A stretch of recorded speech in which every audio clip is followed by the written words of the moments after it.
hasretin var yüreğime dolganından.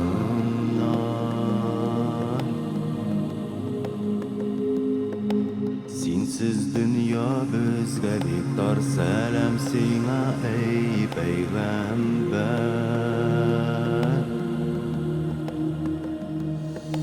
Allah'ın kudreti bilen devaladın ağru canını.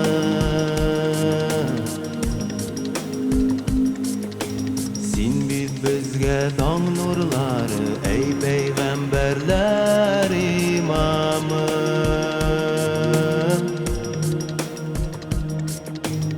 Esselamu aleyke ey Allah elçisi,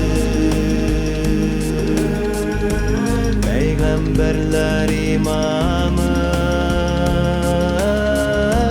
Mengelik salavat üstülmesine.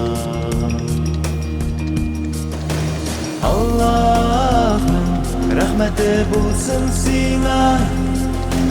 Allah'ın rahmeti bulsun sana.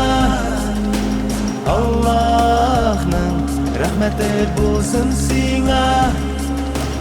Esselamu aleyke ya Resulallah. Doğru yola deştin bizni ey Allah'ın hak Resulü.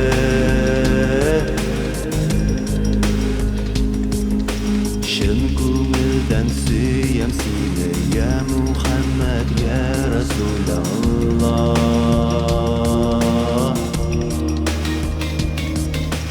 Sen her vakit bizning jonda, ahirette bizni yokla.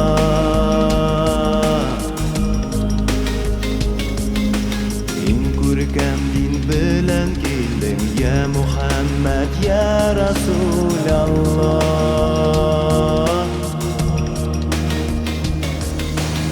Esselamu aleyke ey Allah elçisi, peygamberler imamı. Mengelik salavat üstülmesine.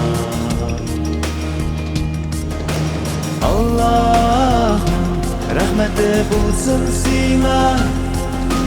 Allah'ın rahmeti bulsun sana. Allah'ın rahmeti bulsun sana.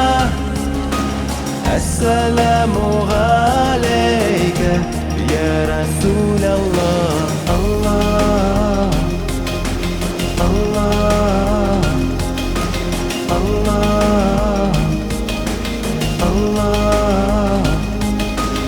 Allah,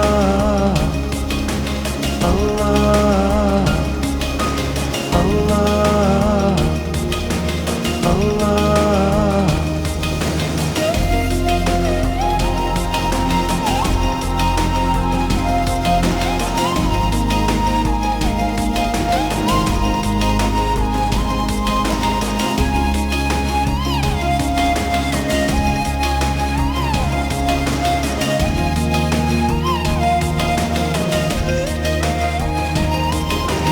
Allah'ın rahmeti bulsun sana.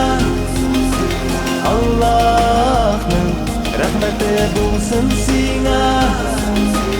Allah'ın rahmeti bulsun sana.